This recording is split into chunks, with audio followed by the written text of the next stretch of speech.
All right, chat. So we got another video for today. We're going to be talking about our next war crime series character. So we've been doing this series that I like to call the war crime series, where we talk about strong characters in fighting games that I play that I know about. And today we're going to be taking a look at good old Chad Kami, Yu Narukami from Persona 4 Arena, Persona 4 Arena Ultimax. We're going to be taking a look at him. This is a very strong character in both versions of the games we're going to be taking a look at. So we're going to be going over the history of the character, what was so strong about him before, and what made him so strong in the last version of the game that we got to play. This is going to be a very good talk, obviously, because, of course, the new Persona is going to be coming out very soon. Of course, it's not going to have rollback as soon as it comes out, but they have said they will look into it if people definitely recommend it or definitely want it, which a lot of people do. So hopefully we see rollback in the game in the future. But of course, let's go and start talking about Narukami. What makes this character so good? So this chat is actually the very first fighting game tournament I've ever watched online. And this was a thing that made me want to go to tournaments, believe it or not.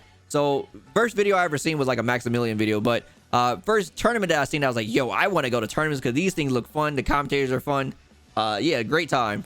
I love this tournament so much. I love the commentary in this match, or not this match, but this tournament overall. But Narukami in this game. So what makes Narukami good? What is he good at? So Narukami is supposed to be the main character of the game.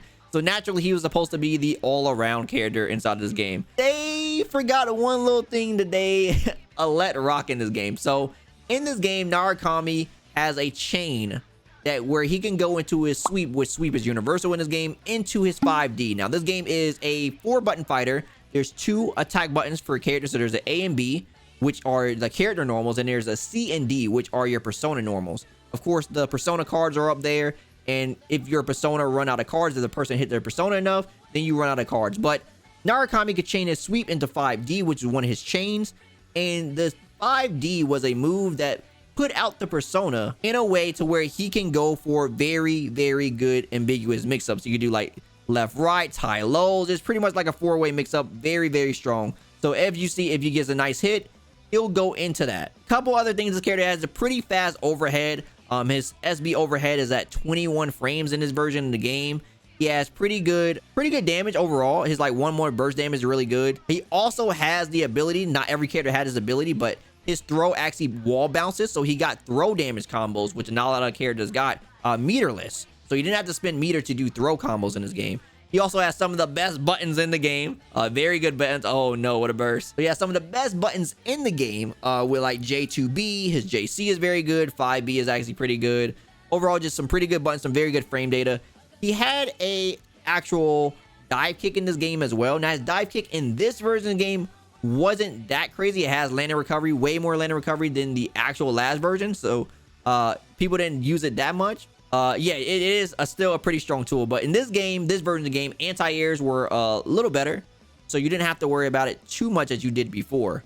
But Narukami just had so many things at his disposal, and just overall just solid character with some very potent mix-up opportunities. He has some really good persona moves too, as far as like just how they work, as far as the disjoints and stuff and the ranges he could put himself at. He had a very good DP, and he had a super that allowed him to link into another super. So when you actually go below 30% life in this game, as some people know, you go into your awakening mode and you get access to your new super like Narukami just did. So he had a super that allowed him to do cross slash, and if he did it to the opposite side like this, he'll be able to link for an additional combo. And yeah, it's really cheap. He can do it again. So that super, the super that you get is very strong, right? Everybody gets access to a very strong super, but his was able to link into another one. So you got a character that has pretty good set play, overall high damage, and when you put him in 30%, he gets even more damage opportunities. So really, really crazy. Now, he wasn't one of the characters that utilized status effects in this game as much as some others. There's a lot of other characters that definitely use status effects. I think he did have one, but it was like off his SB Zio, which you really didn't see come into play that much. Only character time you really saw that happen was like for like Shadow Narukami, which isn't in this version of the game, so you don't really see that happen. Still a very strong character as far as the things he can actually do. I don't think he's actually going for the actual sweep mix, but you can see the combo right here once again. Bam, 2B into that, into another super. Like, look how much damage you get for that opportunity. It's so crazy. So, and then into the mix-up right there, right? The overhead. So once again, he has the overhead that he could do. And he can have sweep mix-ups as well. We're not seeing the sweep mix-ups. I'm gonna see if I can find some. Right here, you can already just see the pressure sequences. So here's one sequence right there. with the pressure, like really good pressure. Of course, with the projectiles, he has a D version, which is very slow. It's a multi-hitting, so you can make yourself plus actually with that one. So he has a way to like get that IAD back. Zio is also very good. It's a very good neutral button. Once again, very good DP as well. They're just DPing each other right now. They did it again. Oh, this is a really crazy tournament. Oh yeah, he has access to air supers too. Now everybody has that. He has one of those because he needed it, right? He needed that. He has really good corner carry too. His corner carry got better in the next version, which we'll talk about. All right, here we go. Here's one. Here's one. Watch this. Watch this. Watch this. Fuzzy. Oh. Into it again, right? So you have these very... Oh my god. Look at what you have to block. Do you see what I'm talking about? So he knocks you down with sweep. You have to block this because he's so far away, so you really can't hit him. And then you have to just deal with these crazy mix-ups. So he went for the overhead, jumped into a fuzzy over. So basically, because he crouched, this actually hit overhead, and the persona was able to cover him, and he was able to land in time to actually pick it up for the combo. The persona actually has a 5cc, so his persona actually has two moves. He could do like CC or 5DD, I think it is, and he can actually pick it up again. So he has more persona moves than like some others when it comes to that, and he was able to pick it up into a combo into the same setup. And this time, of course, he's going to go for something else. So he does the same thing. This is like a safe jump opportunity. Then he crosses up. The person blocks. He probably missed up the cross up just because of the way the person blocked. But then, of course, you still have to deal with the pressure. This part was a little bit fake, as you can see. So they mashed. But if they didn't mash, he was going to turn around and actually hit him on the opposite side. So it sort of pulled him to the other side, and he's going to try to hit him. So the person was just mashing and sort of messed up the setup. So that part was fake. But, you know, if you are respecting your opponent, you can see how crazy it could be. Because in this game, you can manually air turn yourself. So like in other Arc 6 games, unlike in other Arc 6 games where you have to wait and see your character turn around, you can manually turn yourself around in this game, which means you can turn around as soon as you cross up your opponent, which is nuts. So we talked about regular Narukami. So of course, after Persona 4 Arena, they made Persona 4 Ultimax P4U2, a 2.0 version, which came out a little bit later with new characters and new balancing. So what they did to Narukami in this game was they took away his Sweep 5D. They took away that. So, oh no, Narukami's dead. They took away his good stuff, right? They took away his mix-up. He can't be a good character. Surely they must give him some compensations for this, right? What did they give this character for his compensations? I'll tell you what they gave Narukami. They gave him a brand new move. So he has a new forward, like, lunging move. He swipes downwards, and then he can go into his other special move. So he can sort of special move cancel into another special move. The overhead that he had, which he could do from the air or ground, is now able to be held, and he can feint it. So it looked like he's about to go to the overhead, and he sort of just holds it, and he stays in the air and can do air normals from that. They changed his actual dive kick to where his dive kick is now plus always.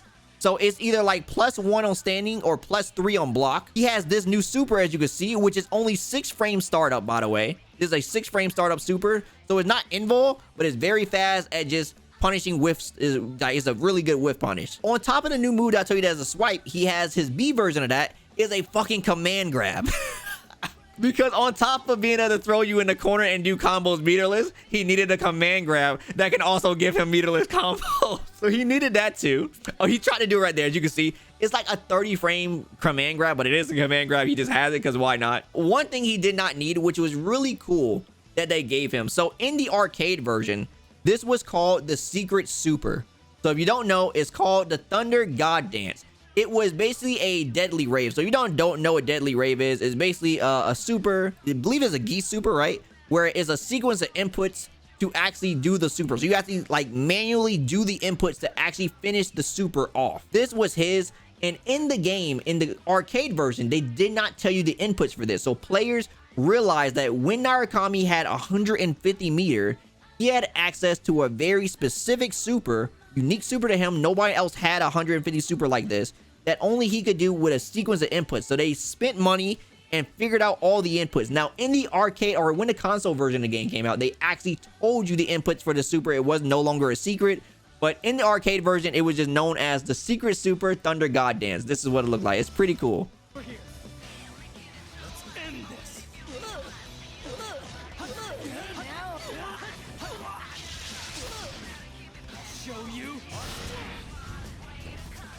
So every single attack that you saw there was a different input that the player had to do at a very specific timing. Or if they mess up the timing, they're minus fucking 27. So he goes and like puts his hand on his head like this, and like he says something, and he has to hold the animation, and then basically everybody get a free punish. I have seen people try to go for this in tournament and literally lose tournament sets in like winners or loser finals because they try to go for this super to style on their opponent, because why not, right? They had 150 meter, they wanted to finish it with the coolest super in the fucking game, and they mess it up. So it happens, but it's just one of those things he had because why not? Because it's God Kami, right? So you probably saying like, okay, what else could Narukami possibly get? Like, surely he got nothing else. Well, in this game, they actually changed the way the system worked, and Narukami got some of the best ones. So in this game, you can actually do cancels off your normals. Some games have this as well. So in Strive, you play Guilty Gear Strive, some characters have like dash cancels. Well, in this game, they also have back dash cancels. So in this game, Narukami has a 2C back dash cancel, a 5C forward cancel, and a 5B forward cancel. By the way, that is the back dash cancel you just saw. So this is you see the feint right there. There's the feint. So he feinted and act like, and then he went backwards. You see the back dashes and stuff. So he's doing the cancels, and is really crazy and good to like sort of create your own space. But like I said, he's not the only character that has this, but he just has some really good ones to create his space along with his persona, and it just allowed for some really crazy things. So I want to say in Persona 4 Arena, he was considered, I want to say like top 3, right? He wasn't the best. I think Misuru was the best, and then he was like right there with them. Now in this game, people will argue it's between him and Yosuke as far as the best characters. Yosuke being a very strong character, who is another really good character, but Narukami was just right there. Very strong, just had all the tools, everything you could possibly want in a character. Good damage, command grabs, solid normals. And in this version of the game as well, they nerfed anti-airs. So anti-airs weren't good, but this dude still has some of the best jump-in buttons in the game. So you couldn't contest this dude really well when he was jumping at you. Because he had JC, JB really, like, oh my god. Did you see how fast he turned around right there? Look how fast his turnaround was. So he had like JB, J2C, which is the God button. Everybody fears J2B. And overall, just like, yeah, it's just very, very good. He also had one of the better anti-airs in the game, in a game with nerfed anti-airs, which you can see he also did the backdash cancel right there. So bam, backdash, bam, another one. They tried to jump out, he backdashed again into another one, because why not, right? Crazy that you can actually just sit there, you could make space, but then disjoint yourself away from your persona pretty well. That's that strike move I was telling you about that he has. That also, the B version is the command grab, which the command grab is just his run animation. So sometimes it's hard to tell if he's doing a dash cancel or is he coming to command grab you. You just don't know sometimes. And you get command grab, then of course he gets to do some damage. It's not the best damage, but he does get some damage. If he is inside of Awakening, it's some pretty good damage though. So it's not that bad. But yeah, overall, just a very solid character with some very, very good tools. So yeah, chat, that is Narukami. Like I said, very, very strong character inside the game. He got nerfed from top 3 to basically top 1, which is a crazy nerf, right? So I don't know exactly where his placement is inside of 2.0 as far as the version we're going to be getting, or we're going to be getting a different version, a slightly different version than the actual arcade version. But I don't know exactly how he fares in like that version. But in the version that we had, the last version that was on home console, he was definitely considered one of the best. Very strong character. A lot of people didn't like fighting him, and yeah, many reasons why. It was very impressive back then, the tools that he got. So it was like, man, you really can't win. Narukami is the one actually out here winning. But just wanted to have another good discussion about another war crime series character, Narukami. Let me know how you guys feel about it. If you guys played Persona, let me know, chat, how you guys feel about actual Narukami. Also, for the people on the YouTubes, let me know how you guys feel about Narukami, or anything I had to say about Narukami. Let me know down in the comments below how you guys feel about this character. Of course, we'll be doing more characters, talking about other war crime series characters as far as good characters inside of fighting games and what they brought to the table, what made them so strong. We'll talk about all that good stuff. Anyway, like anything I had to say, drop me a like, I greatly appreciate it. And if you want more from me, follow me on socials. Also, don't forget to subscribe and turn notifications so your next video goes live. As always, my name is Daikin, and I'll see you next time. Signing out.